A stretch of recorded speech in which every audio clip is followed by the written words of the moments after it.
maintenant, on va commencer à travailler avec Spring Data, Spring GPA Data. Donc, regardez s'il vous plaît, nous avons déjà un projet. C'est bon? Alors, qu'est-ce qu'il faut faire? Il faut cliquer avec le bouton droit sur le projet et aller vers Spring en bas et ajouter des starters. Add starters en bas. Hein?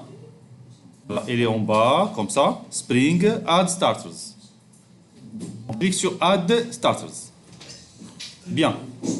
Alors, avec Add Starters, qu'est-ce qu'on doit ajouter? D'accord, on attend juste l'affichage des starters ici. Je pense qu'il n'y a pas d'internet parce que internet est obligatoire. Donc, je refais Spring Add Starters.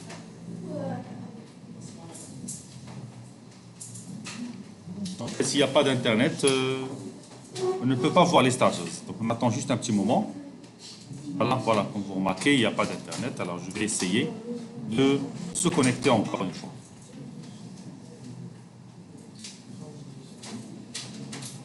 Spring Add Starters. Voilà, ça marche. Alors regardez, ici on écrit Spring Data, ou bien vous écrivez juste GPA, tout simplement. Alors, et vous cochez Spring Data GPA. Ça, c'est pour se connecter à la base de données. Autre chose, pour ne pas à chaque fois redémarrer le projet, pour chaque petite modification au niveau du code, on va installer aussi DevTools. Voilà, Spring Boot DevTools. Donc finalement, on aura besoin de deux starters. Spring Boot DevTools et Spring Data GPA. D'accord? Jusqu'à maintenant, on n'a pas encore spécifié quel est le type de la base de données que nous allons utiliser. Pour le moment, nous allons utiliser la base de données H2. Et donc, j'écris ici H2. Voilà. Et je coche H2 Database. Donc, regardez, on aura besoin de 3 maintenant. Et par la suite, nous allons remplacer H2 par MySQL. D'accord? Alors, next. Alors, qu'est-ce qu'on demande ici? Comme l'habitude, d'insérer les dépendances dans le fichier pom.xml. Alors, parce que toutes les dépendances se trouvent généralement dans le fichier pom.xml. Et donc ici, je vérifie juste qu'elle est... voilà, ça c'est DevTools, donc je l'ajoute. Encore. On a aussi ça. Je pense que ça existe déjà. Hein, je pense que ça existe déjà. Et je clique sur Finish. Là, je vérifie, s'il vous plaît, le fichier pom.xml pour voir si les dépendances ont été déjà ajoutées ou non. J'attends juste un petit moment. Le téléchargement des dépendances.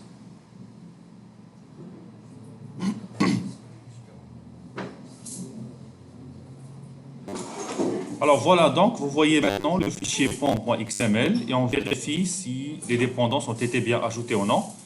Voilà, ça c'est DevTools, ça c'est H2 Database et aussi Spring Data GPA. Parfait. Alors maintenant on passe à l'étape suivante. Donc dans l'étape suivante, regardez s'il vous plaît très bien. Alors là je vous écris, on affiche un schéma avec events. Alors regardez. Tout d'abord, il fallait savoir que nous avons une base de données. C'est là où on a les données. C'est bon? Alors, les données de cette base de données, elles sont récupérées par ce qu'on appelle une interface repository. Je vais écrire repo, voilà. Et repository, c'est une interface qui permet de faire quoi? De mettre les données ou bien de récupérer les données. À l'aide de quoi? S'il vous plaît, à l'aide de quoi? À l'aide d'un ensemble de fonctions F1, F2, F3, et ainsi de suite. La question qui se pose maintenant, est-ce que, s'il vous plaît, est-ce que c'est nous qui doivent ou bien sûr ils sont déjà... Alors la bonne nouvelle dans Spring Data GPA, c'est que ils sont déjà prédéfinis. Les select, les insert into, les updates, tout ce que vous voulez. Et si vous voulez par exemple une fonction spéciale, vous pouvez la définir. Mais dans la plupart des cas, les fonctions CRUD sont déjà définies. Et donc, pour pouvoir utiliser les fonctions déjà existantes, on aura besoin de ce qu'on appelle ici un héritage d'une autre interface qui s'appelle GPA Repository. D'accord? GPA Repository. C'est bon? Et donc finalement, GPA Repository, qu'est-ce qu'il va faire? Il va juste nous fournir toutes les fonctions qui permettent de faire un save pour sauvegarder les données, pour faire un delete et pour faire un insert. Et tout ça est déjà prédéfini. Même le code SQL, bon, vous ne pouvez même pas le voir. Et donc, maintenant, cette repository, on suppose qu'il a le nom, par exemple, R, parce qu'on doit aussi l'instancier. En fait, ce n'est pas instancié. On va voir un autre terme qui s'appelle injecter. Donc, vous avez l'habitude, quand vous voulez déclarer une variable de classe voiture, par exemple, vous faites voiture V égale à new voiture. New, toujours vous utilisez new pour faire quoi? Pour instancier. Mais maintenant, avec la nouvelle méthode de développement, surtout avec Spring Boot, ben, on ne fait pas cette méthode. On n'instancie pas. Mais on fait quoi? On injecte. Et c'est ce qu'on appelle l'injection de dépendance. Donc l'injection de dépendance, c'est quoi en fait? Alors, vous voyez quand on a importé les dépendances, GPA et tout ça. D'accord? C'est-à-dire, on a déjà une fonctionnalité. À la place de l'instancier, on va juste l'injecter. Alors, l'avantage de l'injection, c'est quoi? C'est pour éviter ce qu'on appelle le couplage fort. D'accord? Le couplage fort, normalement, est toujours là avec l'instanciation. Et pour éviter... D'abord, il faut expliquer c'est quoi le couplage fort. D'accord? On va voir par la suite. Donc, juste pour expliquer, par exemple, si vous faites voiture, V égale à new voiture. Alors, new, regardez, new voiture. Voiture, entre parenthèses, là, on doit mettre quoi? Voilà, les paramètres de cette voiture. D'accord? La marque, la puissance, le carburant, et ainsi de suite. Et donc, supposons, par exemple, que peut-être le constructeur de la voiture a changé quelques paramètres. Donc, on a ajouté un autre paramètre, un nouveau paramètre à la classe voiture. On a changé la classe voiture. Alors, est-ce qu'on est obligé de changer même le programme qui appelle la classe voiture ou non? Oui, bien sûr, parce que la classe voiture, le constructeur de la classe voiture d'origine a été changé. Et donc, automatiquement, on lance une erreur dans la classe principale en disant que la classe voiture a été changée. Et donc, vous utilisez l'ancienne définition de la classe voiture. Donc, il faut encore changer l'appel. Et ça, c'est un grand problème. Pourquoi? Parce que généralement, quand on crée une application, toujours, le programme principal doit être en même temps dépendant et indépendant des autres, on peut dire, des autres fonctionnalités. C'est-à-dire, toujours, le programme principal, dans le programme principal, vous ne devez pas être trop lié à la modification des classes appelées. Comme par exemple, moi, par exemple, j'ai une classe principale et comme je vous ai expliqué, j'appelle la classe voiture. Là, j'utilise la classe voiture avec trois paramètres, par exemple. Et la classe voiture, c'est pas moi qui l'ai créée. C'est peut-être un autre service. D'accord? C'est un autre service de notre société qui a créé la classe voiture. Et le package qui contient la classe voiture et tout.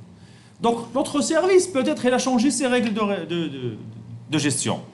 Donc, qu'est-ce qu'ils vont faire? Ils vont changer peut-être quelques classes. Et moi, j'utilise quoi? J'utilise un new, une instantiation de ces classes chez moi. Et donc, si la source a été changée, moi aussi, je dois changer mon programme pour qu'il s'adapte à la modification déjà apportée. Et donc, finalement, c'est moi qui est lié, qui est beaucoup lié à la source. Et à chaque modification de source, je dois encore modifier le programme principal. Non, c'est pas logique. Et donc, l'instanciation maintenant, on doit s'arrêter l'instanciation. Et on doit utiliser ce qu'on appelle l'injection. Et donc, l'injection, qu'est-ce qu'il fait? Tout simplement, utilise ce qu'on appelle le principe des interfaces. Donc, on a seulement une interface entre la source et entre le programme principal. Moi, j'utilise une interface. Cette interface, qu'est-ce qu'il fait? Il prend juste ce que j'aurais besoin de la source. Même s'il modifie quelque chose, moi je prends juste ce que j'aurais besoin. D'accord? Donc, c'est comme ça, normalement, fonctionne l'injection de dépendance et on va revenir dans le code. Donc, finalement, regardez, on a une base de données, on a un repository qui possède des fonctions et donc ce repository que je vais créer va faire un extens, c'est-à-dire hériter de la classe GPA repository. Et donc, la variable repository s'appelle R, qui va être injectée dans où? Voilà. Dans ou bien dans un service. Au départ, nous allons commencer par l'injection directement dans le contrôleur. Et ensuite, on va voir que ce n'est pas ça la bonne méthode. Pourquoi? Parce qu'il faut respecter le principe des couches. On a déjà la couche, ça c'est la couche DAO, d'accord? Data Access Objects. Et ça, c'est normalement la couche service, on met tous les processus métiers. Et ensuite, on utilise aussi le service et on l'injecte aussi dans la couche contrôleur. C'est normalement ce qu'on doit faire. Et donc finalement, chaque élément donne les données vers l'élément suivant. Alors regardez, donc la première des choses maintenant à faire, c'est quoi? C'est de créer la classe repository. Et donc pour créer la classe repository, on aura besoin d'un autre package qui va contenir toutes les, c'est pas les classes, les interfaces plutôt, hein, les interfaces repository. Donc, je passe vers subtech.casa et je fais quoi? J'ajoute un package, je vais l'appeler soit repositories ou bien soit DAO, quand vous voulez. Moi, je vais l'appeler repositories, comme ça. C'est là où je mets les repositories. S'il vous plaît, suivez avec moi et après, je vous donne... Oui? Oui, bien sûr, tu dois quitter et réouvrir. Okay. Alors, j'ai maintenant, regardez, la classe repository. Ça, c'est la couche la plus proche de la base de données. C'est bon? Donc, ici, on fait quoi?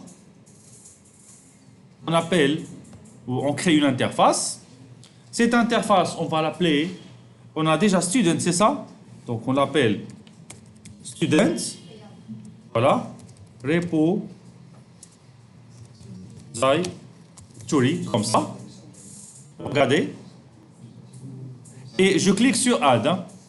Soit je clique sur add ou bien je fais comme ça, finish. Mais regardez, s'il vous plaît, n'oubliez pas qu'il faut faire un extends et j'écris ici GPA repository. Alors, suivez avec moi.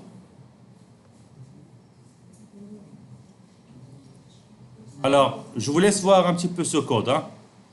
Public interface, student repository, c'est moi qui ai choisi le nom. Vous pouvez choisir n'importe quel nom. Mais juste par convention, on suffixe par le mot repository pour savoir qu'il s'agit d'un repository. Et on hérite, on fait l'héritage de quoi? D'une interface qui existe déjà et qui s'appelle GPA Repository. Alors regardez, ici, s'il vous plaît, ça c'est intéressant. Ici, qu'est-ce qu'on remplace le T par quoi? Le T, on la remplace par le nom de la classe concernée. Ici, on parle de qui? De Student Repository. Donc, ce repository concerne la classe Student. Et donc, je dois écrire Student ici. Et, bien sûr, on importe Students. Ensuite, qu'est-ce qu'il faut ajouter? L'ID. Et ça, c'est quoi? C'est pas ID, c'est le type de l'ID. Attention. Ça, c'est le type de l'ID de Students. Donc, Students, il a déjà un ID, c'est ça? Il a le type langue. Donc, je prends ce type-là et je le mets à la place de ID. Je colle. Donc, non, on prend l'ID. Donc, toujours, chaque classe, il a une clé primaire.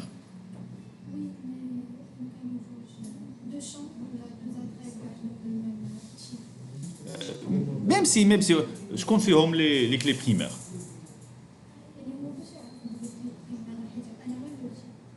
Ah oui.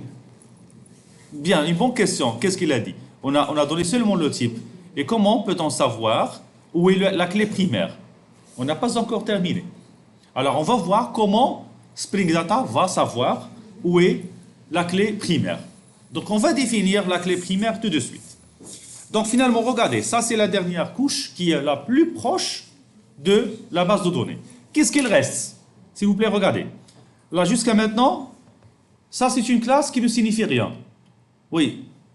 Donc, ça ne signifie rien. Pourquoi? Parce que c'est une interface normale. Et donc, pour dire à Spring Boot qu'il s'agit du classe repository, donc il faut ajouter la notation repository. Alors maintenant, on a vu jusqu'à maintenant deux annotations très importantes. La notation REST controller et la notation repository. Toujours, il faut mettre ici repository. D'accord? Donc, on a terminé la partie. Maintenant, on a déjà les fonctions pour récupérer, pour insérer, pour modifier les données. D'accord? C'est bon?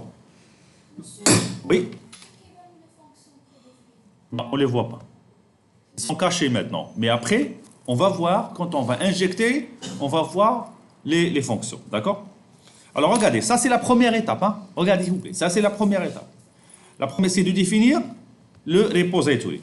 Après avoir défini le repository, votre collègue, il a posé une bonne question. Il a dit que oui, on a défini le type de la clé primaire.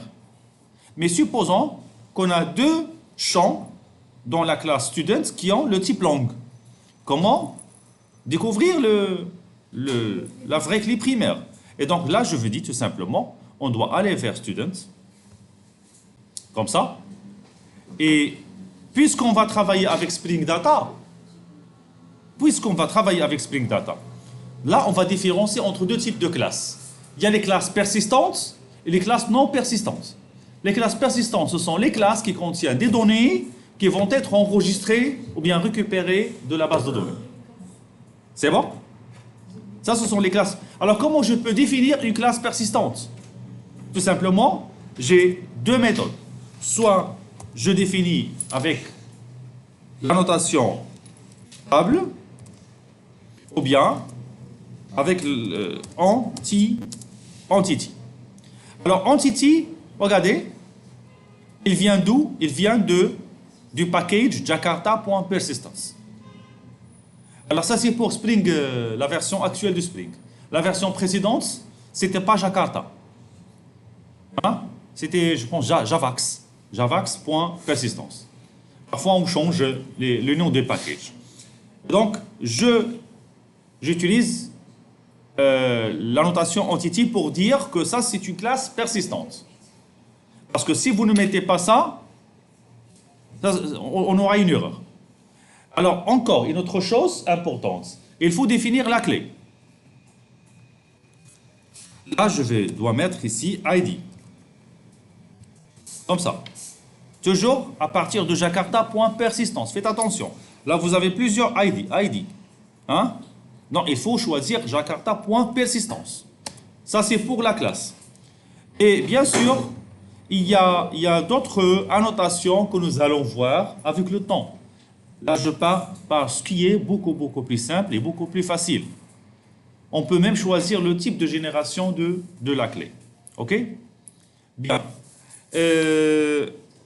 Je garde les choses comme ça.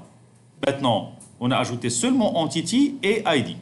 Et ça, c'est déjà suffisant. Au départ. Par la suite, on va voir autre chose. OK? Bien. Maintenant, regardez. Regardez. On doit passer au contrôleur. Hein? On doit passer au contrôleur. Alors, regardez le contrôleur. Si vous vous rappelez très bien, on a initialisé toutes les fonctions par return nul, return next, et ainsi de suite. Alors, regardez. Alors, ça, c'est une fonction. Voilà. GetMapping qui récupère les students. Et donc, tout simplement, ici, il retourne un nul. Non, moi, je ne vois plus qu'il retourne un nul. J'aimerais bien qu'il retourne les students de la base de données. Et pour cela, qu'est-ce que je dois faire? J'aurai besoin d'un agent qui va me récupérer les données à partir de la base de données. Et cet agent, il s'appelle comment ici? C'est le plus proche de la base. Comment il s'appelle? Le repository. Donc, on a déjà défini student repository. Donc, on doit faire quoi? Voilà. Students. Oui. Student repository. SR. Alors, faites attention ici. Normalement, ça signifie quoi cette ligne? On a déclaré ou bien on a... Est-ce que ici, on a créé vraiment le projet, l'objet ou non? Non, on n'a pas créé. Donc, on aura besoin de quoi pour créer vraiment l'objet? Parce que ça, c'est juste une déclaration, simple. Si vous faites comme ça, SR aura quelle valeur? Nul. Non, nul. Parce que vous n'avez pas fait new. Normalement, on doit faire un new. Vous voyez? C'est ça. Mais attention, on a dit qu'on ne doit pas utiliser new. Désormais, hein, on ne va pas utiliser new. Mais on va utiliser ce qu'on appelle l'injection. Et donc, l'injection est faite aussi par une autre annotation qui s'appelle auto-wired. Alors, auto-wired, c'est ça qui remplace new repository. D'accord? Et toujours, quand vous voyez auto-wired, ça veut dire qu'on a fait une injection d'objets. Et donc, l'objet sera créé automatiquement par Spring. J'ai dit automatiquement. Et donc, comme ça, qu'est-ce que vous remarquez? Même si la source, ou bien la classe source a été changée, a été modifiée dans sa structure, ici, on n'a pas appelé le constructeur même. On n'a même pas appelé le constructeur. On met juste le nom de l'interface ou bien de la classe. Donc maintenant, les gens qui ont créé le repository peuvent le modifier comme ils veulent. Et moi, je fais juste l'injection. Et maintenant, s'il change, est-ce qu'il y a quelque chose à modifier ici? Non. Voilà. Et on peut continuer. Oui, une question? Bien sûr, hein, automatiquement par l'injection de dépendance. C'est Spring qui va gérer tout ça. D'accord? Bien. Et alors maintenant, regardez, à la place de retourner nul, on aura besoin de retourner une liste de students, n'est-ce pas? Et là, regardez la surprise. Regardez la surprise. L'agent le plus proche à la base de données, c'est le Student Repository, c'est ce SR. Hein? C'est SR. Donc j'utilise SR. Qu'est-ce que vous remarquez ici? On a la fonction find all. Qu'est-ce qu'elle retourne? Liste de students. C'est exactement ce que je cherche. Et donc je choisis cette fonction. C'est bon? Encore. Ça c'est pour faire quoi? C'est pour l'ajout. Et donc, retourne S. Non, je ne vais pas retourner S, mais je vais retourner SR.save. D'accord? Save. Hein? Qu'est-ce qu'il fait? Il enregistre une entité. Et c'est quoi cette entité? C'est S. Et donc, finalement, le student que je viens de récupérer de notre request body va être entré dans la méthode save qui appartient à notre repository. Et finalement, on va l'enregistrer. D'accord? Encore. Ça, c'est quoi? C'est pour delete. Hein? Vous avez remarqué la dernière fois, on a un petit peu souffert avec delete. Hein? Maintenant, c'est très simple. Regardez qu'est-ce qu'on va faire. Je vais utiliser toujours SR. C'est pas le move, mais c'est delete. Alors, on a delete. On écrit student, la première méthode. Hein? La première méthode qu'on a vue. Ou bien, si vous voulez, il y a aussi delete all pour supprimer le tout. Et on a delete all by ID. Hein? Hein? S'il te plaît. On est en train d'enregistrer. Hein? Oui? Oui? Oui, c'est pas l'objet carrément. Toutes les données de la table student. Dans la donnée. Parce qu'ici, on parle des données, hein, et on ne parle pas des objets. Donc là, je choisis delete by ID. Et voilà, on a déjà l'ID, n'est-ce pas? On a déjà l'ID. C'est très simple. Et pour put mapping, c'est pour la modification. Toujours la modification est similaire plutôt à l'ajout. Parce que la fonction qu'on va utiliser ici, c'est la même. C'est save. S. Il joue les deux rôles. Ajouter et modifier. Si l'élément existe déjà, on le modifie. S'il n'existe pas, on l'ajoute. Ça, c'est une bonne nouvelle aussi. Donc, ce n'est pas la peine de faire. Ça y est, on a terminé. Hein. Les API sont déjà créés maintenant. Il faut juste vérifier. Et pour vérifier, comme l'habitude, on doit faire un run Spring Boot App. J'espère qu'on n'a pas oublié, qu'on n'a rien oublié. Oui. Ah, bien sûr. Ça, c'est c'est Student Repository. C'est H2. C'est une base de données en mémoire. Et après, on va migrer rapidement et on va la remplacer d'une manière très simple et aisée de H2 vers MySQL. Là, on peut commencer par MySQL, aucun problème. Mais H2, c'est la base de données qui est utilisée pour les tests. Parce qu'un développeur, généralement, au début de son projet, n'a pas l'accès à la base de données, au départ. Parce que même la base de données n'est pas encore créée. Mais on a juste le schéma, on a la structure. D'accord? Et donc, finalement, il y a plusieurs membres qui travaillent sur le même projet. Moi, je travaille d'une manière autonome, donc j'utilise H2 pour tester, tout simplement. C'est juste une base de données de test. Donc, le projet est bien démarré. Et donc là, je vais utiliser Postman.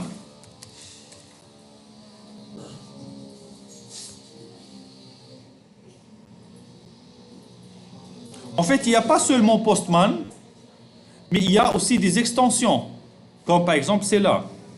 L'extension Chrome qui s'appelle Yet Another REST Client. Quand vous cliquez, vous aurez ici une interface web qui vous permet d'envoyer des requêtes. Voilà, là vous pouvez choisir post, put, get, delete et ainsi de suite. Là vous écrivez l'URL et là bien sûr les données. D'accord?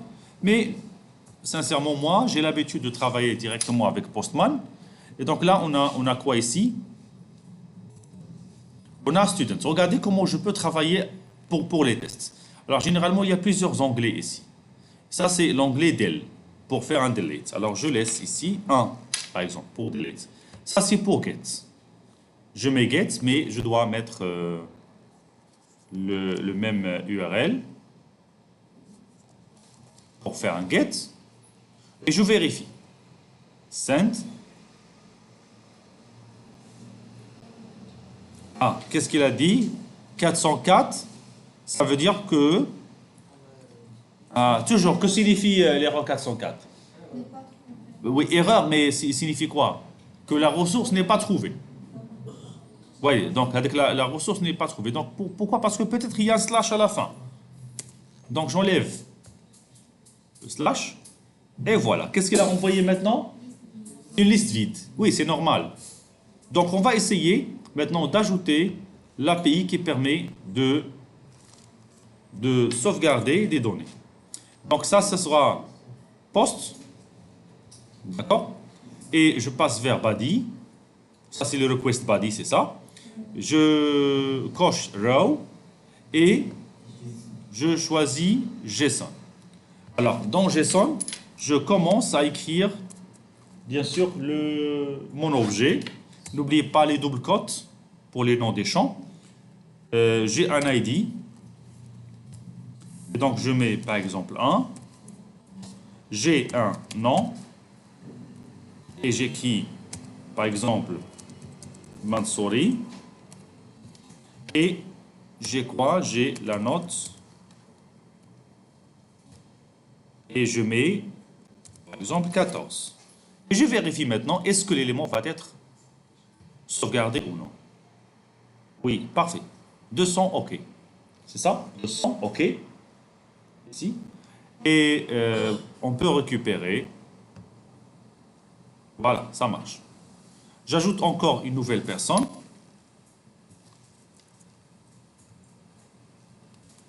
Ah, c'est ici, hein. En haut. 2. Saphir. Send. Voilà. Et avec get, je reviens à get et je récupère les deux éléments. Comme vous remarquez, j'ai les deux éléments en bas. D'accord? Parfait. Et donc maintenant, comme vous avez remarqué, donc on peut même supprimer un élément. Le 1 par exemple. Send. Voilà, 200 OK. Et je vérifie si l'élément 1 a été bien supprimé. C'est là on parle de Mansouri. Et voilà, vraiment, Mansouri a été bien supprimé. Voilà. C'est à vous maintenant de travailler. Hein? Essayez de refaire la même chose avant de passer aux exercices.